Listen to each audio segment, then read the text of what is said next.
The guttural rumble of the Peterbilt 389 was a familiar lullaby to Marco el Fantasma Salazar, a sound that vibrated through the reinforced floorboards, up his worn boots, and settled deep in his chest. Tonight, however, the melody was underscored by a discordant hum of adrenaline. His knuckles, calloused from years gripping the oversized wheel, were white against the polished wood grain. The truck, ostensibly hauling a legitimate shipment of industrial-grade fertilizer, was a meticulously crafted deception. Every rivet, every weld, every panel had been scrutinized, reinforced, or subtly altered to serve its true illicit purpose. The sleeper cab, usually a cramped haven, had been gutted and lined with a sophisticated array of sensors and a bespoke, climate-controlled compartment designed to safeguard their precious cargo. 50 kilograms of Cerberus, the cartel's latest and most volatile synthetic opioid, so potent it could bring an entire city to its knees with just a few grams. Beneath the innocuous bags of granular fertilizer, meticulously stacked and secured by a network of heavy-duty straps, was a secondary hydraulically sealed floor. This was the vault. Accessible only by a biometric scanner linked to Marco's fingerprint and a complex sequence of numerical inputs known only to a handful of trusted individuals within the Jalisco Cartel New Generation (CJNG) hierarchy. The vault itself was a marvel of illicit engineering. Thick, insulated walls designed to mask thermal signatures, an internal atmospheric control system to prevent detection by specialized sniffers, and a Faraday cage to thwart any attempts at remote tracking or signal disruption. The truck's original GPS unit had been replaced with a spoofing device, broadcasting a false, randomly generated trail of breadcrumbs across the official highway network, while a secondary, encrypted satellite tracker, nestled deep within the truck's chassis, broadcast Marco's true, covert trajectory to a central command center. Marco's co-driver, a stoic, heavily muscled man named Conejo, whose real name Marco had never learned, was scanning the horizon with unnerving intensity, his eyes, sharp even in the dim cab light, constantly darting between the road ahead, the rearview mirrors, and the small integrated monitors that displayed feeds from the truck's external cameras. These cameras, hidden within the vehicle's standard lights and reflectors, offered a 360-degree view, their feeds scrubbed of metadata and broadcast on a closed, encrypted network to a tablet mounted discreetly near the dashboard. Conejo wasn't just a lookout, he was Marco's second set of eyes, ears, and, if necessary, a brutally efficient enforcer. He kept a modified Glock 17, extended magazine glinting, secured in a custom-built holster under his left arm, easily accessible. Their journey had begun just after dusk, departing from a nondescript warehouse nestled deep within a rural industrial park on the outskirts of Guadalajara. The loading process had been a ballet of precision and paranoia. Uniformed guards, armed with AR-15s, had formed a perimeter, their eyes sweeping the desolate landscape. The Cerberus, contained in 50 vacuum-sealed, lead-lined pouches, had been transferred from an armored van directly into the truck's hidden compartment, supervised by Joaquin El Químico Verde himself. El Químico, a man whose intellectual brilliance was matched only by his chilling lack of empathy, had personally overseen the preparation of the Cerberus, a synthetic opioid, so potent it had a kill switch built into its molecular structure, designed to trigger rapid, irreversible organ failure if mishandled, or if the antidote wasn't administered within minutes. This was not just a drug, it was a weapon. Their route, meticulously planned by a team of logistical strategists known as Los Cartógrafos, was a convoluted tapestry of main highways, obscure secondary roads, and stretches of unpaved rural tracks. The idea was not to avoid detection entirely, but to make tracking them an unbearable, resource-intensive nightmare for any pursuing force. They would weave through several states, making scheduled but never predictable stops at prearranged clean depots, seemingly legitimate truck stops, or desolate gas stations, where new escort vehicles would seamlessly take over. Each escort was a fresh pair of eyes, driving an unmarked SUV or a pickup truck, maintaining varying distances, their presence a silent, omnipresent shield. Tonight, their primary escort was a black Chevrolet Suburban, driven by two men Marco only knew as Lobo and Vibera, staying a few kilometers ahead. Their role to identify and report any anomalies, unexpected roadblocks, unusual police presence, or suspicious vehicles. The psychological toll was immense. Every passing car was a potential threat, every flashing light in the rearview mirror a jolt of ice in the veins. Marco, despite his years of experience, felt the insidious creep of paranoia. He knew the stakes. Failure meant not just death, but a slow, agonizing demise, a lesson made brutal and public by the cartel to deter others. Success, however, meant another colossal payday, another notch in his belt, another few months of relative safety, or at least the illusion of it. His family, tucked away in a small, remote village, depended on him. Their safety was his constant motivator, a heavy chain that bound him to this life.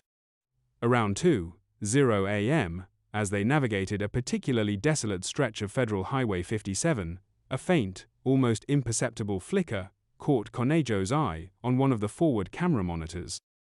He leaned closer, his brow furrowed. Movimiento inusual Fantasma, kilómetro 198, luces apagadas detrás de los árboles. Unusual movement, Fantasma. Kilometer 198. Lights off, behind the trees. Marco squinted, straining his eyes against the oppressive darkness. The highway was a black ribbon unspooling into an inky void, punctuated only by the occasional distant glow of a town. He checked his own mirrors, nothing overtly suspicious, yet Conejo's instincts were rarely wrong. He had a sixth sense for trouble. Marco subtly adjusted the truck's speed, easing off the accelerator by a fraction, not enough to be noticeable, but enough to buy them a few extra seconds if something were to erupt. Meanwhile, miles away in a dimly lit high-security operations center in Monterrey, Elena La Vigilante Rojas stared at a bank of monitors, her face illuminated by the flickering data streams. A map of Mexico glowed at the center, a red line representing the Peterbilt's projected path. She was the lead analyst for Operación Ícaro, a joint task force comprising elements of the Mexican Navy, Federal Police, and a small, highly specialized unit with direct ties to Interpol. Her team had been tracking whispers of Cerberus for months, piecing together fragmented intelligence from informants, intercepted communications, and satellite imagery. They knew a major shipment was coming. The how and when had been the elusive pieces. Tonight, a breakthrough. A low-level informant, desperate and riddled with guilt, had provided a crucial fragment of information, a specific truck model, a vague departure window, and the approximate location of its first intended staging point. It was a needle in a haystack, but Elena thrived on needles. Her mind, a finely tuned instrument of deduction, sifted through terabytes of data. Commander, our predictive model just flagged a 78% probability match on a Peterbilt 389, northbound on 57, just past San Luis de la Paz. Thermal signature consistent with heavy load, but anomaly detected in cargo bay, too cold. Commander Ramirez, a grizzled veteran whose career was a mosaic of high-stakes busts and narrow escapes, moved to her station. His eyes, though tired, held a fierce intelligence. Too cold? Meaning what, Elena? Meaning the cargo bay is actively being cooled below ambient temperature, Elena explained, gesturing to a specific thermal overlay on the screen. Typical for certain pharmaceuticals or perishables, but highly unusual for fertilizer, it points to something else entirely, something sensitive to heat. And given our intel on Cerberus and its chemical instability, it fits. Ramirez nodded slowly, his jaw tightening. Cerberus. The ghost drug, this is it. Send a recon drone, stealth profile. I want eyes on that truck but not a single ripple in the air. Keep our ground units at a distance. No direct engagement unless confirmed threat. He turned to a comms officer. Alert Group Alpha and Beta. Maintain current positions, ready for rapid deployment. Initiate passive surveillance protocols. No radio chatter outside encrypted channels. He looked back at Elena, a grim satisfaction in his eyes. Good work, Vigilante. Years of chasing shadows, and now we have a vehicle. Let's see what else El Quimico has hidden in his toolbox. The phrase El Quimico hung in the air, a name synonymous with innovation in destruction. Elena knew that intercepting the drug was only half the battle. Capturing its architect would be the true victory. She focused back on the glowing screen, watching the minuscule dot that represented Marco's truck crawl across the digital map, a silent predator moving through the unsuspecting night. Oblivious to the invisible eyes now fixed upon it, the highway, once a symbol of open travel, had become a battleground, a precise chessboard where every move carried the weight of life and death.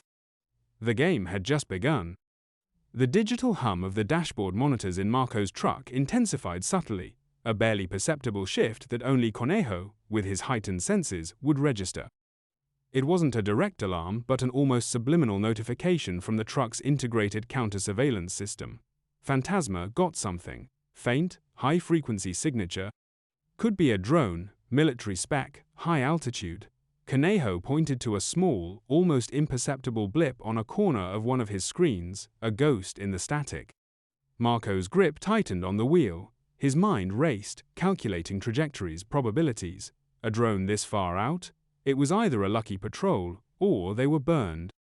He leaned into the mic integrated into the dashboard. Lobo Vibora, confirm visual on any air activity, overhead or distant. We've got a possible high-altitude contact. His voice was calm, devoid of panic, a testament to years of training where composure under pressure was not just admirable, but essential for survival. Miles ahead in the black Suburban, Lobo, a former Mexican Army Special Forces operative, acknowledged the transmission. His eyes, already trained on the dark sky, scanned for any telltale glint or shadow. Vibra, his younger, tech-savvy counterpart, was already running diagnostics on their own suite of detection equipment. Negative, Fantasma. Clear skies on our end. No visual, no radar return, Vibra reported, his voice a low, gravelly rumble. Could be a stray commercial drone, or a false positive. Marco knew better than to dismiss Conejo's instincts. False positives were rare with their system, designed to filter out ambient noise and civilian air traffic. He engaged a sequence on his console, a series of quick, practiced button presses that activated the truck's passive electronic warfare suite. A low-power, wide-spectrum jammer hummed to life, designed not to overtly disrupt but to subtly muddy the electromagnetic waters around them, making them harder to pinpoint and track with precision. It was a delicate balance. Too much interference would alert, too little would be useless. This particular jammer was tailored to disrupt the specific frequencies used by high-altitude surveillance drones. Back in the Monterrey Operations Center, Elena watched the Peterbilt's projected trajectory. The drone they'd dispatched, a stealth RQ-170 Sentinel, was barely a pixel on her screen, moving with silent efficiency miles above the truck. Then, a sudden, frustrating flicker. The drone's telemetry data became erratic, its position readings jumping by several meters, its thermal imaging momentarily pixelated. Commander, the drone's data feed is degrading. Sporadic interference. Looks like a localized, low-power jammer, they're aware. Elena's voice was taut with a mixture of frustration and grudging admiration. They were good, very good. Commander Ramirez slammed his fist lightly on the console. Damn it, they've got top-tier counter-surveillance. Elena, can we push through it? Boost power? Elena shook her head. Too risky. Boosting power would make our drone a beacon. They'd pinpoint us immediately. We maintain current power, but we're losing fidelity.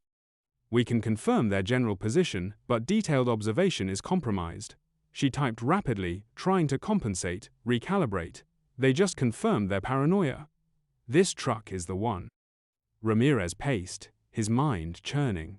All right, new approach. We go dark on the air. No more active drone surveillance. Let them think they've lost us. We fall back on passive intel. Elena, bring up all known cartel safehouses, vehicle depots, and suspected staging areas along their likely route. Cross-reference with our informant's intel. Let's predict their next move. He looked at the map, at the red line snaking through the darkness. They'll be looking for signs of pursuit. We give them none. Let them drive into our trap. The decision was made. Operación Ícaro shifted tactics. The RQ-170, a silent sentinel, ceased its active transmission, becoming a passive observer, recording data for later analysis, but no longer feeding live, disruptive intel. The digital footprint of the task force shrank, pulling back into the shadows. In the cab of the Peterbilt, Marco felt a subtle shift. The dashboard monitor flickered once more, then settled. The faint signature that Conejo had detected earlier had vanished. It's gone, Conejo reported, his voice flat. Either they pulled back or they went truly dark. Or they never existed, Marco mused, but he knew better. The CJNG didn't invest in high-end counter-surveillance for nothing. They were being hunted. The question was, by whom and how closely? Keep your eyes peeled, Conejo. Assume they're still there, just invisible. The next few hours were a grueling test of nerves. The highway stretched before them, an endless tunnel of darkness, punctuated by the occasional flash of a passing truck. Each curve in the road, each overpass, each remote turnoff held the potential for an ambush.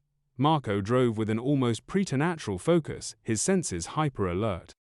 He adjusted his speed in subtle ways, never driving at a consistent pace, always varying his rhythm, a technique designed to thwart any attempts at predictive tracking. He would briefly accelerate, then ease off, then maintain a steady pace, then accelerate again. It was exhausting, but it kept any potential pursuers on their toes, forcing them to constantly adjust. Their communication with Lobo and Vibra was sparse, consisting only of essential check-ins and reports of clear roads or minor observations. The silence between transmissions was heavy, filled with unspoken tension. The only sound was the omnipresent roar of the engine and the occasional hiss of the air brakes. As dawn began to paint the eastern sky with hues of bruised purple and crimson, they approached their first planned checkpoint, a desolate, abandoned gas station a few kilometers off Federal Highway 57, near the small town of Dr. Arroyo, Nuevo Leon. This was a critical juncture. Here, they would swap escort teams, refuel the truck from pre-positioned drums, and Marco would receive updated instructions directly from a high-ranking plaza boss, a regional commander. Approaching rendezvous point, Fantasma, Conejo announced, his voice a low murmur. Looks clear. Marco slowed the truck, veering off the main highway onto a poorly maintained access road. The gas station appeared, a skeletal relic against the brightening sky, its signs faded, windows boarded up. As they pulled to a stop beside a decrepit pump, two new vehicles emerged from behind the station's crumbling facade, a battered Ford F-150 and a nondescript white Honda Civic. This was Group Gamma, their new escort. 4 figures, heavily armed, emerged from the vehicles, moving with practiced efficiency. Marco cut the engine, the sudden silence deafening after hours of engine roar. He and Conejo remained in the cab, their hands resting near their concealed weapons. It was a moment of vulnerability, the exchange of human assets always the riskiest part of any illicit operation. A lean man in a cowboy hat and a worn leather jacket, whom Marco recognized as El Caiman, the plaza boss for this sector, approached the driver's side. His face, weathered and scarred, showed no emotion. He spoke in a low, gravelly voice. Todo en orden, Fantasma. Everything in order, Fantasma? Sí, Caimán. Limpio hasta aquí. Tuvimos un pequeño eco aéreo hace unas horas, pero se disipó. Marco replied, reporting the drone contact. Yes, Caimán. Clear so far. We had a small air echo a few hours ago, but it dissipated. El Caiman's eyes narrowed almost imperceptibly. Un eco, federales? Marco shrugged. Posible. Pero se retiraron o se ocultaron. No hubo confirmación visual. Posible. But they withdrew or went dark. No visual confirmation. El Caiman nodded, a flicker of something unreadable in his eyes.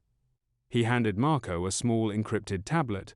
New instructions, route change. We confirmed a federal presence on your original secondary. Too hot. You'll be taking the Camino del Diablo through Zacatecas. More desolate, less federal activity, but rougher terrain. You'll have a new escort from Group Delta once you cross into Zacatecas. Marco felt a cold knot in his stomach. The Camino del Diablo was notorious. It was a network of unpaved, barely passable roads through rugged, unforgiving desert terrain, known for its treacherous inclines, flash floods, and hidden sinkholes. It was a route of last resort, used primarily for smuggling smaller, more agile vehicles. A fully loaded Peterbilt 389 would be a lumbering behemoth, vulnerable and exposed. It was a desperate gamble, a sign that the cartel was truly rattled. El Químico insists the cargo arrives on schedule, no matter the obstacle, El Caiman added, as if reading Marco's thoughts. He's personally tracking this one.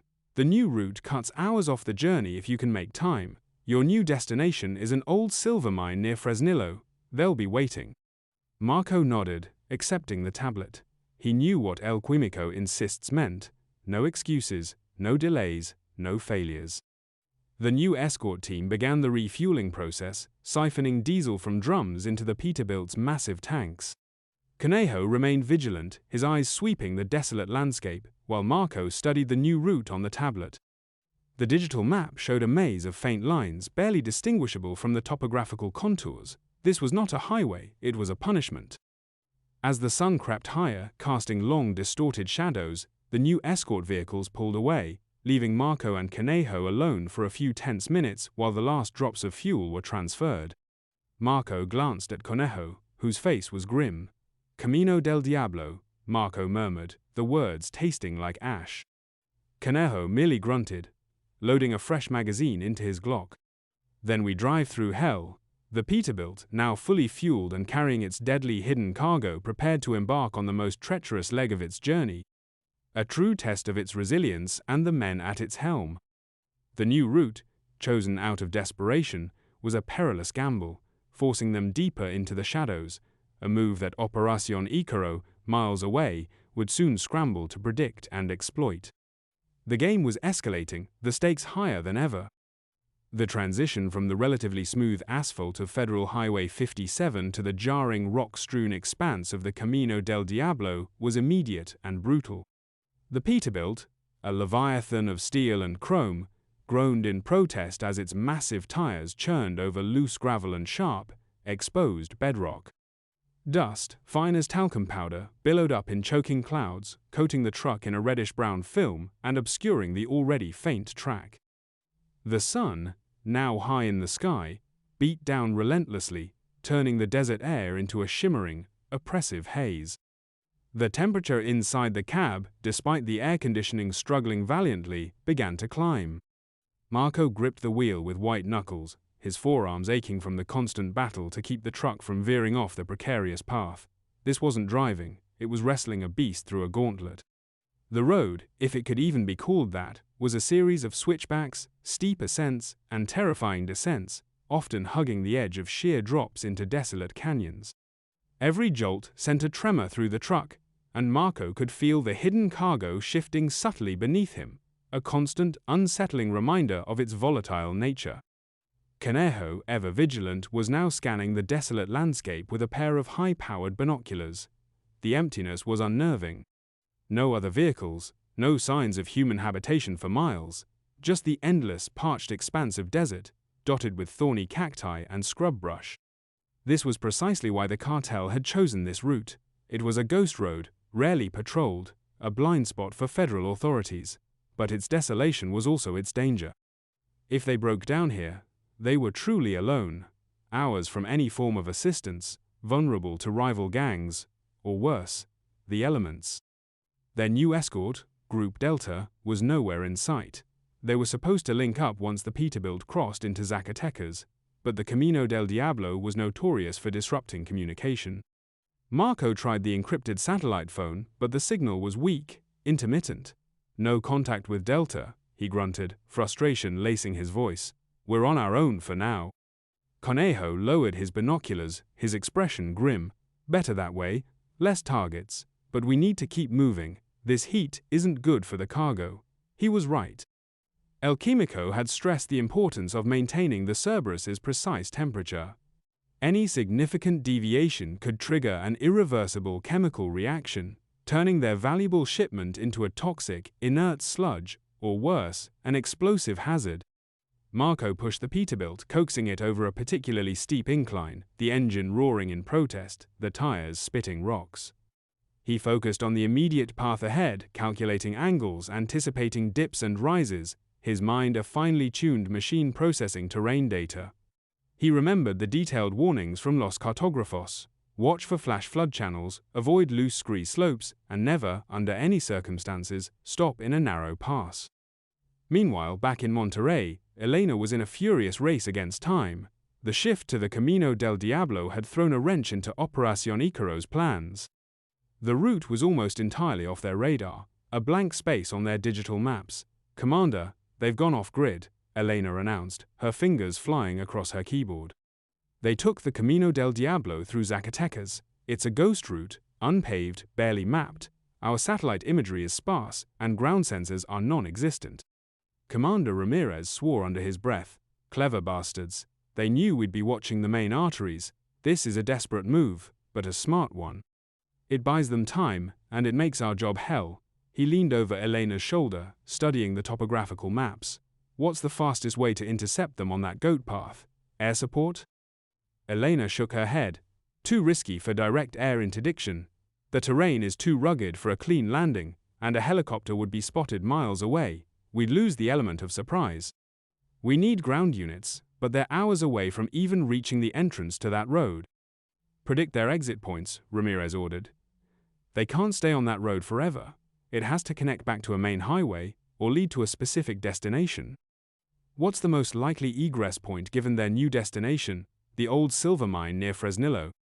Elena's team, a small group of highly skilled analysts, began cross-referencing data, historical cartel movements, known smuggling routes, geological surveys of the region, and even old mining maps. The operations center buzzed with a controlled frenzy of activity. The air was thick with the scent of stale coffee and ozone. There, one of Elena's junior analysts, a sharp young woman named Sophia, exclaimed. There's a small, unpaved road that connects the Camino del Diablo to Federal Highway 45, about 50 kilometers south of Fresnillo.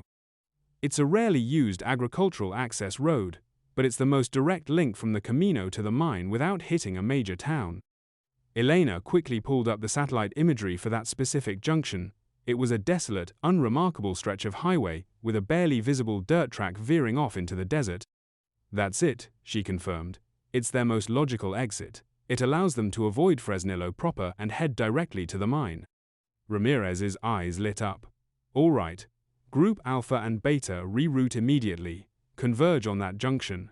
Set up a mobile command post a few kilometers back out of sight. I want a full blocking position. No one gets in or out. And I want a sniper team in position overlooking the junction. This is our choke point. The ground units, already mobilized and waiting, received their new orders. The convoy of unmarked SUVs and armored personnel carriers, which had been patiently holding positions on the main highways, now veered off onto less traveled roads, their engines roaring, racing against the clock to reach the designated intercept point before Marco's truck emerged from the Camino del Diablo. Back on the Camino del Diablo, Marco was fighting a losing battle against the terrain. The Peterbilt suspension, designed for paved roads, was taking a brutal pounding. The air brakes hissed and groaned with every steep descent. Suddenly, with a sickening lurch, the truck hit a deep rut hidden by a cloud of dust. A sharp, metallic clang echoed from beneath the chassis, followed by a rhythmic, ominous thudding. What was that? Conejo demanded, his eyes wide. Marco swore. Sounds like a flat, rear axle, passenger side. He wrestled the wheel, trying to maintain control as the truck began to pull sharply to the right. He had no choice but to slow down, gently applying the brakes, trying to find a relatively level spot to pull over. The nearest flat ground was a small, dusty clearing a few hundred meters ahead, barely wide enough for the truck. He eased the Peterbilt into the clearing, the thudding growing louder, more desperate. As the truck finally came to a stop, the air filled with the pungent smell of burning rubber. Marco cut the engine, and the sudden silence was broken only by the ticking of cooling metal and the frantic chirping of unseen insects. They both knew the gravity of the situation. A flat tire on a Peterbilt was a significant problem on a paved highway. On the Camino del Diablo, it was a disaster. They had spare tires, of course, but changing one on this terrain under the scorching sun with no cover and no immediate escort was a monumental task, and time was their enemy. Every minute they spent here increased their exposure. Conejo, get out and assess the damage, Marco ordered, grabbing his own Glock from its holster. I'll keep watch from here. Conejo nodded, his face grim. He grabbed a heavy wrench and a flashlight, then swung himself out of the cab, disappearing beneath the massive truck. Marco watched him go, his eyes scanning the horizon, his ears straining for any sound beyond the desert wind. The vast, empty landscape suddenly felt less desolate and more menacing. Every shadow seemed to conceal a threat, every distant glint of light a potential federal agent. Minutes stretched into an eternity. Marco could hear the grunts and curses of Conejo as he struggled with the lug nuts. The sun beat down mercilessly, turning the truck's metal skin into a searing hot plate. He checked his watch. They were falling critically behind schedule. El Químico would not be pleased. Suddenly, a faint, almost inaudible click came from the dashboard. Marco froze. It was the sound of the encrypted satellite tracker, the one hidden deep within the chassis, attempting to re-establish a more robust signal after the jammer had been briefly deactivated during their stop. He hadn't thought about it, but stopping meant the jammer's subtle interference would cease, potentially giving away their precise location. Miles away in Monterrey, Elena's eyes widened. "Commander, we have a confirmed ping. The Peterbilt just stopped. It's on the Camino del Diablo, roughly 70 kilometers from the Highway 45 junction. They must have had a mechanical issue." Her voice was a mix of triumph and urgency. "This is our window. They're vulnerable." Ramirez grinned, a rare, wolfish display.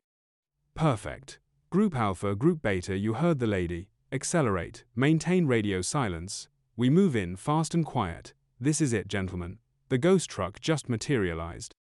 Marco, still in the cab, felt a cold dread creep up his spine. He knew instinctively that the brief moment of silence, the cessation of the jammer, had been a mistake. They were no longer invisible. The hunters were closing in, and the desolate Camino del Diablo was about to become a very crowded, very deadly place. He gripped his Glock, the cold steel a small comfort against the rising tide of fear. The silence of the desert was about to be shattered. The roar of the Peterbilt's engine was a primal scream as Marco pushed it to its limits, the speedometer needle trembling at a speed that felt suicidal on the Camino del Diablo. Dust, churned up by the massive tires, formed a blinding red curtain behind them, a fleeting shield against their pursuers. Through the vibrating windshield, Marco could see the federal vehicles closing in, their forms growing larger, more distinct, as they navigated the treacherous terrain with surprising agility. "Brace yourself, Conejo," Marco yelled over the din, swerving violently to avoid a deep wash, the truck listing precariously before righting itself. He wasn't aiming to outrun them, he was aiming to break their formation, to create chaos. Commander Ramirez, watching the Peterbilt's desperate acceleration, felt a surge of adrenaline. He's going for a direct charge. They're trying to punch through. He barked into his comms. "Group Alpha, maintain your arc. Do not let them escape the encirclement. Group Beta, be ready to intercept if they break through the initial line." The lead Raptor, driven by Ramirez, was now directly in Marco's path, a formidable obstacle. Ramirez, a veteran of countless engagements, knew the danger of a head-on collision with a fully loaded semi, but he also knew the stakes. This was Cerberus. He wouldn't back down. "Hold your ground," he roared, his hands locked on the wheel, the Raptor's reinforced bumper aimed squarely at the oncoming truck. Marco, seeing the unwavering resolve of the lead federal vehicle, knew he had to make a choice. A direct collision would be mutually destructive, potentially detonating the volatile cargo and killing everyone. He wasn't suicidal, not entirely. His goal was to escape, not to die in a fiery blaze. At the last possible second, with the Raptor filling his entire windshield, Marco violently wrenched the steering wheel to the right, slamming his foot on the accelerator. The Peterbilt, groaning and protesting, veered sharply off the barely there track, heading directly into the untouched, rock-strewn desert. It was a desperate, reckless maneuver, a gamble that could easily overturn the massive truck. The Raptor, caught off guard by the sudden deviation, swerved to avoid the Peterbilt's broadside, kicking up its own cloud of dust. The federal vehicles behind it scrambled to adjust, their carefully planned encirclement momentarily thrown into disarray. "He's going off-road," Ramirez yelled, correcting his steering. "Pursue. Do not lose visual." The Peterbilt, designed for highways, was a lumbering beast on the uneven desert floor. It bounced violently, its massive suspension groaning, every jolt sending a sickening tremor through the cab. Loose rocks hammered against the undercarriage. Inside, Marco and Conejo were thrown against their seatbelts, their bodies absorbing the brutal impacts. "We're going to shake this thing apart," Conejo gasped, clutching his AR-15, his face pale. "Better than getting caught," Marco retorted, his eyes fixed on the horizon, searching for any break in the terrain. any path that might offer a chance of escape. He knew he couldn't maintain this speed for long on this ground. They were buying time, nothing more. Back in Monterrey, Elena watched the chaos unfold on her screens, the Peterbilt's erratic trajectory, now a jagged, unpredictable line. "Commander, they've gone completely off-road. They're heading towards the Sierra Madre Oriental foothills. The terrain there is even more impassable for vehicles, but it offers more cover." Ramirez cursed. "They're trying to lose us in the mountains. Elena, pull up all topographical data for that region. Identify any canyons, caves, or hidden passes they might try to use for concealment, and get our air assets back up, passive surveillance only. I want eyes on them, even if it's just a thermal signature." The RQ-170 Sentinel, which had gone dark, was reactivated in passive mode, its advanced sensors sweeping the vast, rugged landscape. It would not transmit, but record its data to be downloaded later. The idea was to track them without revealing their presence. As the Peterbilt plunged deeper into the desert, the terrain grew even more challenging. Dry riverbeds known as arroyos crisscrossed their path, forcing Marco to slow down and carefully navigate their steep banks. The truck's tires screamed for traction on the loose sand and gravel. Suddenly, a series of sharp cracks echoed through the cab. "Incoming!" Conejo yelled, as bullet holes appeared in the passenger side door just inches from his head. "They've got a sniper!" Marco instinctively swerved, but the shots continued, impacting the reinforced side of the truck with dull thuds. He knew it was Hawk and Shadow, the Federal sniper team, moving into position, taking advantage of the Peterbilt's slow, lumbering progress through the rough terrain. They weren't aiming for the cab, not yet. They were trying to disable the truck to force it to stop. One shot struck the Peterbilt's massive radiator, and a plume of steam erupted from the front, obscuring Marco's vision. The engine temperature gauge immediately began to climb. Radiators hit.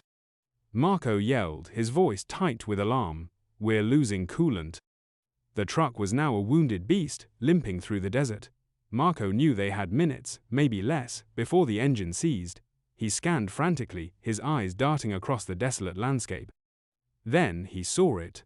A narrow, winding canyon, almost invisible from a distance, a dark fissure in the sun-baked earth. It was a desperate gamble, a potential dead end, but it offered cover, a chance to disappear.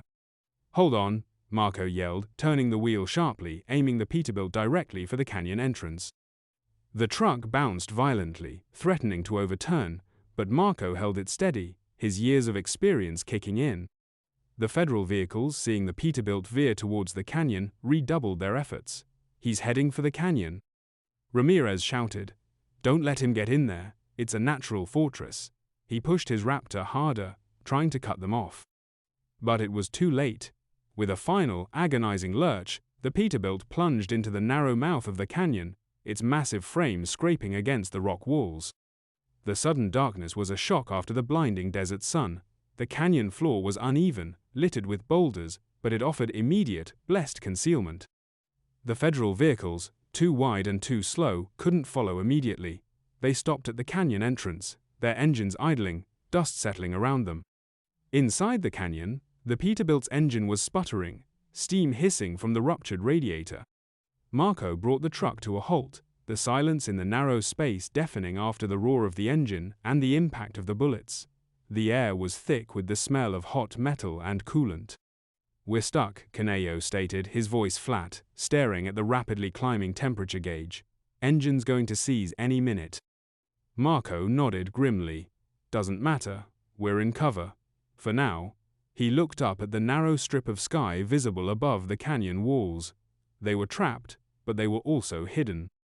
The canyon was a natural ambush point, but also a potential grave. Miles away in Monterrey, Elena watched the Peterbilt's thermal signature disappear from her screen as it entered the canyon. "They've gone dark, Commander. The canyon walls are blocking our thermal and satellite imagery. We've lost visual." Ramirez, now standing at the canyon entrance, surveyed the narrow, winding passage. "Damn it, they've bought themselves time. Elena, can you get any intel on that specific canyon? Any known exits, any hidden caves?" Elena immediately began cross-referencing geological surveys and old mining maps, desperate to find a way to predict their movements. Working on it, Commander, but it's a deep, complex system. Could be a dozen hidden passages. Ramirez turned to his men. All right, listen up. We've got them pinned, but they're desperate, and they're carrying Cerberus. We go in slow, methodical, no heroics. Sniper team, find high ground overlooking the canyon. We need eyes inside. Group Alpha, prepare for dismounted entry. We're going in on foot. Group Beta, secure the perimeter around the canyon entrance. No one gets in, no one gets out. He looked at the dark maw of the canyon, a natural fortress, a place where light struggled to penetrate. He knew this was where the final confrontation would happen. Inside the canyon, Marco and Conejo were already preparing their defenses. They were out of options, out of road. This was their last stand. The Peterbilt, their mobile fortress, was now their coffin, or their final, desperate stronghold. The battle for the Cerberus was about to move from the highway to the unforgiving, claustrophobic confines of the canyon. The air was thick with tension, the silence pregnant with the promise of violence. The oppressive silence within the canyon was broken only by the sporadic drip of cooling fluid from the Peterbilt's ruptured radiator and the faint rustle of the desert wind carrying dust through the narrow opening. Marco and Conejo, now fully armed, were meticulously checking their weapons. The interior of the truck, usually a space of contained movement, felt claustrophobic, a steel coffin against the vast, indifferent rock walls. They won't come in blindly. Marco murmured, his voice low, his eyes scanning the limited visibility of the canyon floor. They know what we're carrying, they'll be cautious. Conejo nodded, chambering around in his shotgun. They'll send in recon first, maybe small teams. Test the waters. He moved to the back of the cab, peering through the rear window, his gaze fixed on the narrow entrance they had squeezed through. The Peterbilt, wedged tightly, effectively blocked any immediate vehicular pursuit. Their only advantage was the darkness of the canyon, a stark contrast to the blazing sun outside. The shadows stretched long and deep, offering concealment. The Peterbilt itself, with its massive tires and high ground clearance, provided a formidable barrier, a makeshift barricade against any direct assault. Marco knew their best defense was to turn the truck into a kill zone, funneling any attackers into a narrow approach. He pointed to a stack of industrial-grade fertilizer bags still on the truck. Use those, stack them against the entrance of the cab. Create some makeshift cover. They worked quickly, silently, their movements precise and practiced, transforming the Peterbilt's cab into a fortified bunker. The heavy bags, dense and surprisingly effective against small arms fire, provided a crucial layer of protection. Outside the canyon, Commander Ramirez surveyed the situation with a tactical eye. The Peterbilt was completely hidden from view, swallowed by the canyon's maw. His men were fanning out, securing a perimeter. The air was thick with the scent of hot engine oil and desert dust. Hawk, Shadow, status report, Ramirez radioed, looking up at the high ridge overlooking the canyon. We have an elevated position, Commander. Hawk's calm voice responded. Canyon entrance visible. We have thermal signatures of 2 individuals inside the Peterbilt, but no clear line of sight beyond the cab. They're entrenched. Understood. Maintain overwatch. Any movement outside the vehicle, you report immediately. No engagement unless they attempt escape or pose an immediate threat to our advancing teams.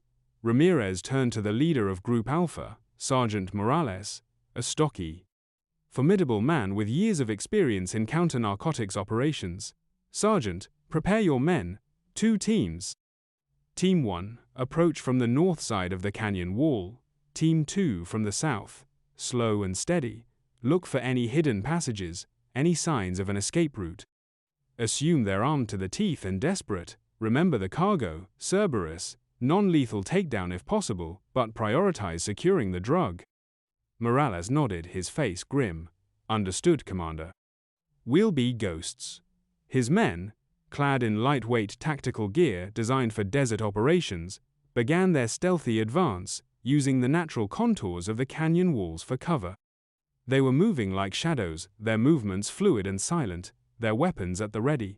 Each man was equipped with night vision goggles, silenced weapons, and specialized breaching tools. Meanwhile, in Monterey, Elena and her team were frantically analyzing the topographical data of the canyon. Commander, Our geological surveys show a potential hidden cave system about 500 meters deep into the canyon, on the east wall, Elena reported, her voice strained.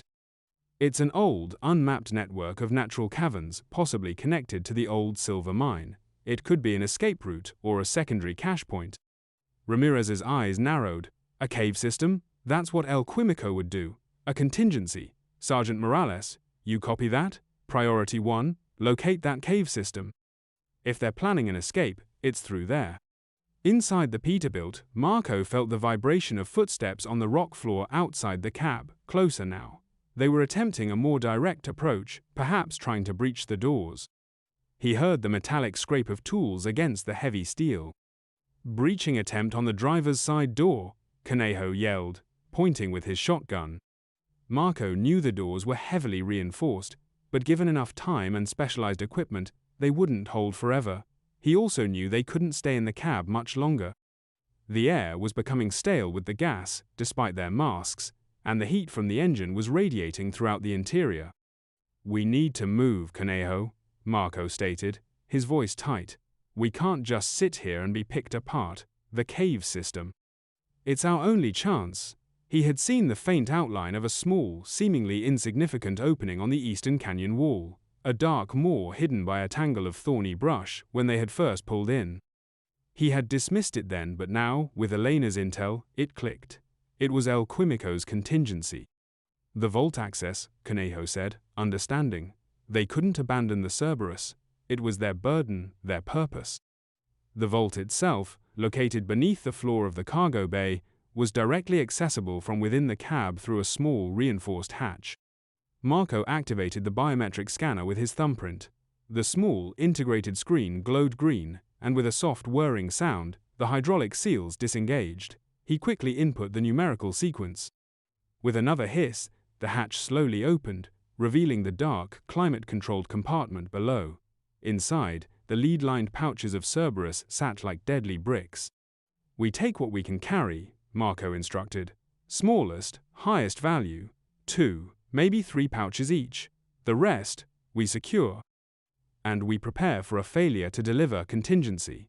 He was referring to the purge mechanism. If they couldn't carry all 50 kilograms, the remaining stash would have to be destroyed. As they began to quickly, carefully extract the vacuum-sealed pouches of Cerberus, the banging on the truck doors intensified. They heard the distinct sound of a hydraulic ram attempting to force the lock. Time was running out. They're almost through, Conejo grunted, shoving 2 pouches into a specially designed, insulated pack. Marco worked with frantic speed, his hands precise, his mind clear despite the surrounding chaos. He extracted 3 pouches, securing them to his own tactical vest. He then quickly resealed the vault, leaving the bulk of the Cerberus inside. He then accessed the purge panel, hidden behind another false panel. His finger hovered over the glowing red button. If we can't get this portion out, Conejo, it goes, Marco said, his voice grim. No trace left for them, El Quimico's orders. It was a chilling prospect, releasing a highly toxic, weaponized agent into the confined space. But it was their ultimate act of defiance, ensuring the cartel's secrets remained just that. Meanwhile, Team 2 of Operación Ícaro, led by Sergeant Morales himself, had located the hidden cave entrance on the east wall. It was precisely as Elena had described, small, well hidden, and leading into a dark void. This is it, Commander, Morales radioed, his voice filled with urgency. We've found the cave entrance. It looks like an old natural cavern, probably unmapped. Ramirez's eyes widened. They're going to try and escape through there. Secure that entrance, Sergeant. Do not let them get in. If they're already in, go after them. But remember, Cerberus first. We want that drug. Morales didn't hesitate. Roger that, Commander. Moving to secure. His team, a compact unit of highly trained operatives, moved with practiced ease towards the dark mouth of the cave. They knew the dangers of pursuing a desperate armed individual into an unmapped cave system, but the prize, Cerberus, was worth the risk. Inside the Peterbilt, the driver's side door groaned and buckled under the force of the hydraulic ram. With a final, agonizing shriek of tearing metal, the locking mechanism gave way, and the door burst inward, sending a shower of sparks and metal fragments into the cab. "Move," Marco roared, grabbing Conejo's arm. They dropped their AR-15s, switching to their pistols, and squeezed through the tight space between the seats, towards the rear of the cab. As federal agents led by a determined sergeant stormed the cab, they found it empty. The chemical scent of Cerberus, faint but unmistakable, hung in the air from the brief opening of the vault. "They're out of the cab," the lead agent yelled. "They must have gone for the cargo bay." But Marco and Conejo were not in the cargo bay.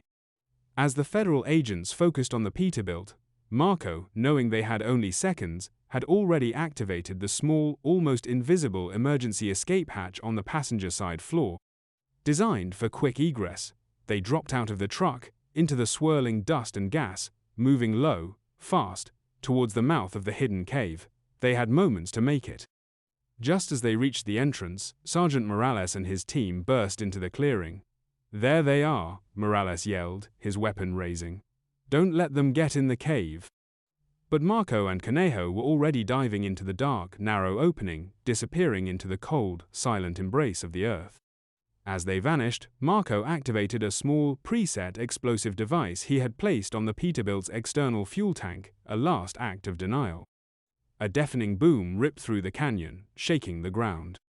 The Peterbilt, their mobile fortress, erupted in a fireball, thick black smoke billowing up towards the sky, followed by a series of smaller explosions as ammunition detonated. The flames illuminated the figures of federal agents, momentarily silhouetted against the inferno. The Peterbilt was gone, its secrets buried in a fiery grave. In Monterey, Elena saw the thermal signature of the Peterbilt vanish in a brilliant flash. "Commander, the truck's been destroyed. Major explosion," she gasped, her eyes wide. Ramirez, now standing at the very mouth of the exploded canyon, watched the black smoke plume. "Damn it, they purged it, or they tried to. Morales, did they make it into the cave?" Morales, his face smudged with soot, appeared at the cave entrance. "They're inside, Commander. We saw them enter just before the explosion, but they didn't purge the cargo. The Cerberus is gone from the truck. They must have taken it with them." A wave of grim determination washed over Ramirez. The truck was a decoy. The real prize, the Cerberus, was now deep within the earth, in the hands of two desperate men. The chase had moved underground, into a labyrinth of tunnels and darkness, a new, even more dangerous battlefield. The Peterbilt was destroyed, but the Cartel's Highway had now become the Cartel's labyrinth. The hunt for Cerberus was far from over. The echoes of the cataclysmic collapse reverberated for what felt like an eternity, gradually fading into an ominous silence. Dust, thick and choking, billowed out of the canyon entrance, a grim shroud rising towards the brightening dawn sky. Commander Ramirez, standing amidst the chaos of falling debris, felt a cold dread grip his stomach. The radio silence from Morales' team was deafening, the worst possible confirmation. "Elena, status report. Anything from Morales?" Ramirez yelled, his voice hoarse, his eyes fixed on the dust, choked more of the canyon. In Monterey, Elena's face was pale, illuminated by the flickering data streams. Her screens showed a catastrophic disruption of the cave system. The seismic readings were off the charts, indicating massive collapses. "Commander, the comms are dead. All signals from Group Alpha inside the canyon are gone. It's a complete collapse of that section. No survivors detected by thermal scan, but the dust is too thick to be certain. The primary passage they were in, it's completely sealed. The northern passage, too, it's a tomb." Ramirez closed his eyes, a single, sharp breath escaping his lips. Morales, his best, years of fighting, only to be buried alive. The fury that welled up in him was cold, absolute. Damn them all. He opened his eyes, now burning with a grim resolve. "All right, seal off the entire canyon perimeter. I want every square meter secured. No one leaves this area, alive or dead, without our knowledge. Bring in heavy excavation equipment. We're digging them out, dead or alive. And Elena, focus every satellite, every resource on El Quimico. He orchestrated this. He will pay." The recovery operation began immediately, a desperate, dangerous effort to penetrate the tons of collapsed rock. Engineers, rescue specialists, and heavily armed federals converged on the canyon. The air filled with the roar of excavators and drilling equipment. Days would turn into weeks, weeks into months, But the search for Morales and his men, and the elusive Cerberus, would continue relentlessly. Meanwhile, deep within the heart of the collapsed cave, in a miraculously untouched side chamber just meters from the main shaft, Marco and Conejo lay in a heap, covered in dust and grit. The world around them had screamed, then fell silent. The air was thick with the smell of pulverized rock and spent explosives, but they were alive. "Conejo?" Marco rasped, pushing himself up, his head throbbing. He coughed, spitting out dust. "Fantasma. Alive," Conejo managed, his voice strained, his eyes wide with shock in the beam of his flickering headlamp. He struggled to his feet, groaning. They were bruised, battered, and deafened by the blast, but their bodies were intact. The pouches of Cerberus, miraculously, were still secured to their vests. They looked around the small chamber. It was a natural pocket, formed by ancient geological forces, a hollow amidst the solid rock that had somehow withstood the immense shockwaves of the collapse. The entrance they had used was now completely sealed by tons of rubble. There was no way out. "The shaft," Marco muttered, his eyes darting to the old miner's shaft, now a dark, echoing void. It was their only hope, their intended escape route, which had also been affected by the explosion. The rusted ladder, though bent and twisted, still seemed to descend into the darkness. "We have to go down. It's our only way out of here." Conejo nodded, wiping blood from a cut on his forehead. "The Federals, they won't be far behind. They'll be digging." "They'll be digging for us." Marco corrected grimly. "Not to us. Not yet. We have time, but not much. We need to reach the old silver mine's ventilation system. That's our only chance of surfacing unnoticed." They began their perilous descent. The metal rungs of the ladder were slippery with moisture and loose rock. Their headlamps, now their sole source of light, cast long, dancing shadows, distorting the already treacherous environment. They moved slowly, cautiously, testing each rung, each foothold, knowing that one mistake meant a fatal fall into the abyss below. The air grew colder, heavier, as they plunged deeper into the earth. The shaft seemed endless. After what felt like hours, their feet finally touched solid ground again. They were in a dark, narrow tunnel, the air stale and heavy. They were deeper than ever before, beneath miles of rock. "This is it," Marco whispered, his voice echoing. "The ventilation tunnels, we follow them. They lead to the main shaft of the old Fresnillo mine. That's where El Quimico's team will be waiting." They began their slow, arduous journey through the ventilation tunnels. The passages were narrow and dusty, sometimes requiring them to crawl. The air was thin, carrying the faint metallic scent of ore and decay. They saw remnants of the mine's past, rusty tools, rotting wooden supports, and strange, mineral formations that shimmered in the beam of their lamps. Every rustle of a bat, every distant drip of water sent a jolt of paranoia through them. They were in the belly of the earth, unseen, unheard, but utterly vulnerable. Days turned into a blur of exhaustion, hunger, and thirst. They rationed their meager supplies, sips of water from a small canteen and energy bars. The Cerberus, their precious cargo, was an ironic burden. It was worth a king's ransom, but it offered no sustenance. Marco's mind, usually sharp and focused, began to fray at the edges. The claustrophobia was a constant, suffocating presence. He fought against the creeping despair, knowing that Conejo, loyal but less resourceful, depended on him. They found themselves navigating a series of branching tunnels, each identical, each leading deeper into the earth. Without the detailed maps of the cartographos, which had been destroyed with the Peterbilt, they were relying on Marco's memory, honed over years of studying these illicit routes. But the explosion had potentially altered the underground landscape, creating new passages, or sealing off old ones. One afternoon, as they cautiously rounded a bend, Marco's headlamp caught a glint of something metallic. It was a discarded can of an energy drink, its logo faintly visible through the grime. It was not ancient mining debris, it was recent. "Stop," Marco whispered, his voice tense. He pointed. "Someone's been here. Recently." Conejo's eyes widened. Federals? Or rivals? The thought of another cartel operating in these depths, or even a federal search party having somehow penetrated the deeper levels of the mine, sent a jolt of fear through them. They were vulnerable down here, far from their usual network of support. They continued with heightened caution, their pistols drawn. The air grew perceptibly warmer, and a faint, high-pitched whine became audible. It was the sound of ventilation fans. They were close. They were finally approaching the active sections of the old Fresnillo silver mine, now a front for El Quimico's covert operations.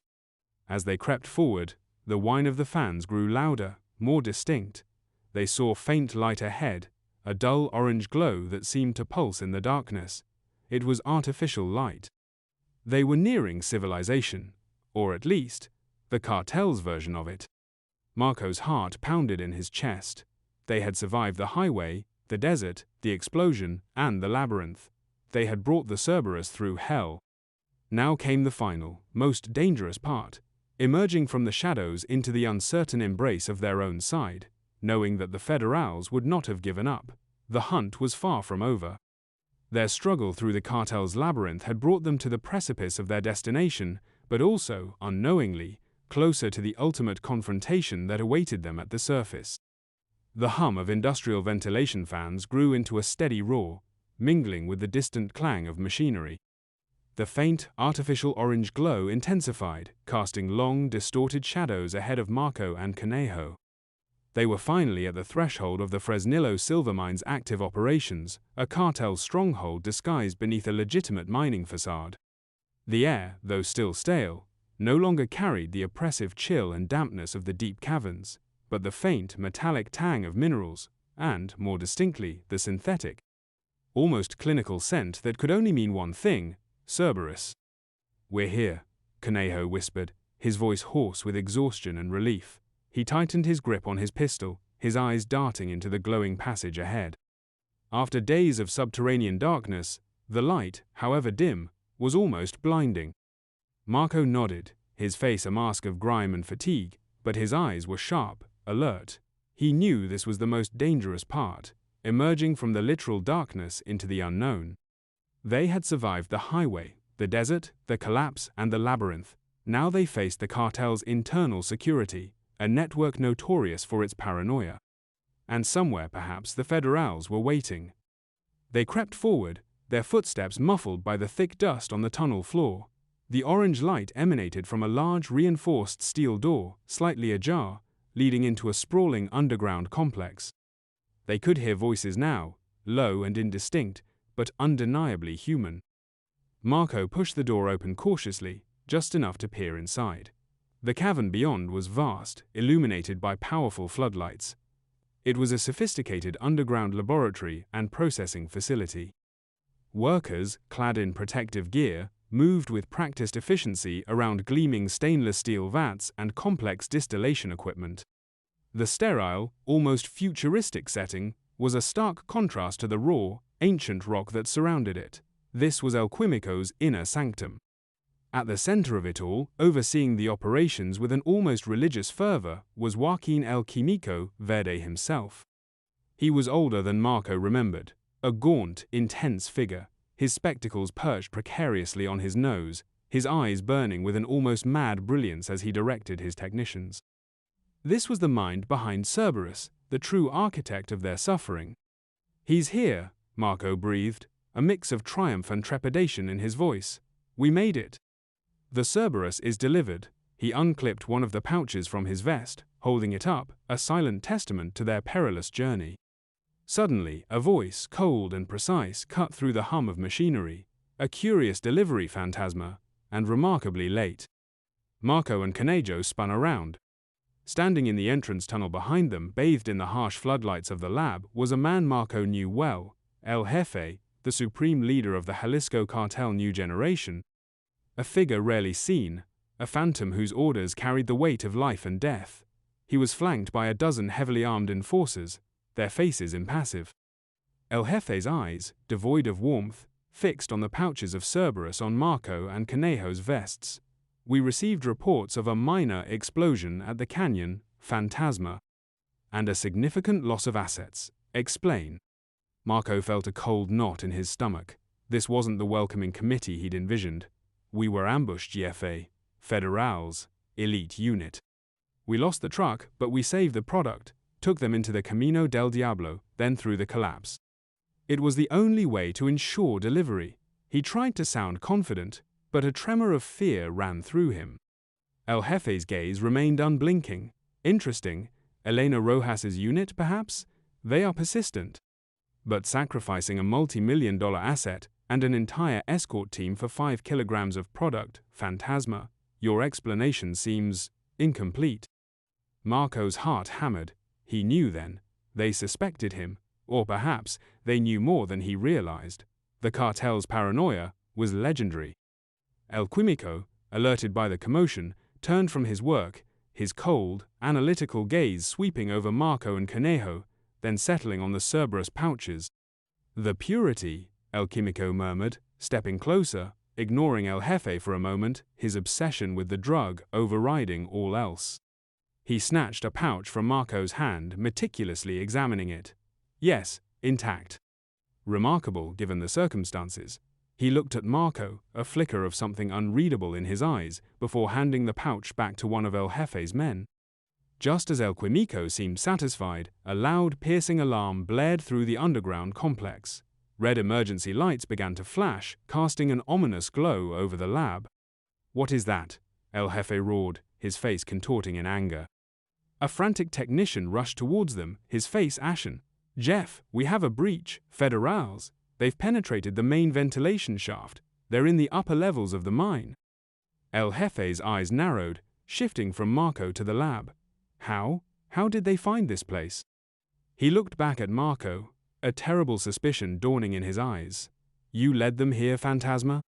Marco knew this was his moment. His plan had hinged on this. He had gambled everything on the Federals pursuing them directly into the mine, knowing it was the cartel's ultimate stronghold. But he hadn't accounted for the extent of El Jefe's paranoia. He had to act. "No, Jeffer. They tracked us after the collapse. They're relentless. But we can still fight them. We know these tunnels." Marco yelled, hoping to buy precious seconds, subtly moving his hand towards the hidden purge button on his chest, the one that would destroy the Cerberus he carried. Suddenly, a series of muffled explosions rocked the complex from above. Dust and debris rained down from the ceiling. Gunfire erupted from the ventilation shaft entrance, accompanied by the distinct roar of Federal agents' shouts. Commander Ramirez had arrived. "This is Operación Ícaro. Surrender now." Ramirez's voice boomed through the complex, amplified by hidden loudspeakers, a chilling echo of his earlier demand. Chaos erupted. El Jefe's enforcers immediately opened fire towards the ventilation shaft. El Quimico, instead of joining the fight, scrambled towards a secure, reinforced laboratory workstation, clutching a small, sealed container. He was attempting to secure his most vital research, his sample of the Cerberus antidote. Marco saw his chance. He lunged, not at El Jefe, but at El Quimico, tackling the slender scientist to the ground, trying to seize the antidote container. "The antidote, Quimico, it's mine." "Traitor!" El Quimico shrieked, struggling, his face contorted in rage. El Jefe, seeing Marco's betrayal, roared, "Kill him! Kill them both! They led them here." Bullets whizzed past Marco's head as El Jefe's men turned their weapons on him and Conejo. Conejo, seeing Marco's desperate move, instinctively reacted, firing his pistol at the nearest enforcers, creating a diversion. Commander Ramirez and his lead team, having successfully breached the ventilation shaft, stormed into the main complex, their weapons blazing. The underground laboratory became a maelstrom of gunfire, shouts, and explosions. Ramirez, seeing El Jefe, immediately locked onto his target. "El Jefe, surrender." El Jefe, realizing his stronghold was compromised, turned to flee, his remaining men forming a desperate rearguard. But Ramirez, a man possessed, was relentless. He cut through the cartel enforcers with brutal efficiency, his only focus the cartel leader. Marco, still grappling with El Quimico, managed to wrench the small container of antidote from the scientist's grip. He then slammed his knee into El Quimico's ribs, sending the man sprawling. He knew he couldn't take the entire antidote. His objective was to deny it to the cartel. He smashed the small vial against the concrete floor. The precious liquid, designed to reverse the effects of Cerberus, shimmered for a moment, then evaporated, utterly useless. No, El Quimico screamed, seeing his life's work destroyed, his ultimate control over his creation gone. Marco, knowing his own time was short, looked at Conejo, who was holding off 3 enforcers, his face streaked with blood. Conejo, the cargo, now! Marco yelled, knowing they couldn't survive this. Conejo, understanding the final order, turned from the firefight. With a grim, resolute expression, he activated the small glowing red button on his vest, the ultimate failsafe for the Cerberus he carried. A faint hiss sound, followed by a chemical scent, emanated from his body, spreading quickly through the air. He then turned back to face the approaching federal agents, a final, defiant stand. Commander Ramirez, battling his way towards El Jefe, saw Conejo's final act. He recognized the telltale signs. Gas, they've purged the Cerberus. Get back, evacuate the complex. He roared into his comms, his voice filled with a desperate urgency. The chemical reaction was immediate and irreversible. A cloud of thick, greenish-yellow vapor, toxic and rapidly expanding, began to billow from Conejo's body. He collapsed, his body racked with convulsions, a final, agonizing gasp escaping his lips. The surrounding cartel members, caught in the expanding cloud, stumbled and fell, their screams choked by the potent, deadly gas. El Quimico, still on the floor, watched in horror as his own creation consumed his men. Marco, having destroyed the antidote, now felt the burning sensation in his own lungs. He knew his fate was sealed. He had completed his mission. Cerberus would not fall into federal hands, nor would its antidote remain for the cartel. He looked up at the collapsing ceiling, the sounds of battle fading into a dull roar in his ears. He saw Commander Ramirez, just meters away, engaging El Jefe in a brutal hand-to-hand struggle. Ramirez, seeing the toxic cloud spread, knew he had to act fast. He delivered a brutal elbow strike to El Jefe's jaw, sending the cartel leader sprawling. Before El Jefe could recover, Ramirez quickly moved, securing him with heavy-duty restraints. The alarm was still blaring, and the air was becoming increasingly unbreathable. "Evacuate! Evacuate! Get El Jefe out of here, now!" Ramirez bellowed, covering his mouth and nose. As the federal agents began to pull back, dragging the subdued El Jefe with them, the last thing Marco saw was the triumphant, but horrified, face of Commander Ramirez, who briefly met his gaze. Marco, weakened by the gas, stumbled backwards, collapsing against a cold rock wall, his breath coming in ragged, painful gasps. The pouches of Cerberus on his own vest were now leaking their deadly vapor, the chemical cloud enveloping him completely. His vision blurred, and the sounds of the battle faded into a distant hum. Days later, in a sterile, high-security debriefing room in Monterrey, Commander Ramirez faced Elena Rojas. El Jefe was captured, and the Fresnillo mine complex, now sealed off by the Mexican military, was being meticulously decontaminated. No trace of the Cerberus was found, only residual chemical contaminants. The bodies of Marco and Conejo, along with dozens of cartel members, were recovered from the toxic environment, their sacrifice a testament to their loyalty and the cartel's ruthless code. "So the Cerberus is gone," Elena stated, a mixture of triumph and weariness in her voice. "Destroyed, along with its creator, El Quimico, who was also found dead in the complex. And his ultimate creation. A Pyrrhic victory perhaps, but a victory nonetheless." Ramirez nodded, a somber expression on his face. "We captured El Jefe. That's a major blow to the CJNG. They lost their leader, their top chemist, and their most dangerous product. But we lost good men too. Morales and his team, they're still searching. The collapse was too extensive." He looked at the reports, the intelligence gathered from El Jefe, and the remnants of the underground lab. Marco El Fantasma Salazar, he led us there. He destroyed El Quimico's antidote. He died ensuring the Cerberus didn't fall into our hands intact, but he also ensured it didn't stay in the cartel's hands. He was a cartel operative, but in the end he became an instrument of its destruction. Elena looked at the satellite image of the now sealed canyon, a scar on the Earth's surface. "The cartel's highway is closed, Commander. For now." Ramirez leaned back in his chair, the exhaustion heavy on his face. "For now, Elena. But the fight is never truly over. There will be other roads, other drugs, other cartels. But this one we won. We learned their logistics, we understood their desperation. And we shut down their most dangerous operation yet. The Cerberus was gone, its formula destroyed, its creators neutralized. The ghost drug had vanished into the earth, a testament to a perilous journey that began on a truck on a deserted highway and ended in a toxic, buried labyrinth. The silence that now descended on the cartel's former stronghold was not one of peace, but of a temporary, hard-won victory in the endless, shadowy war.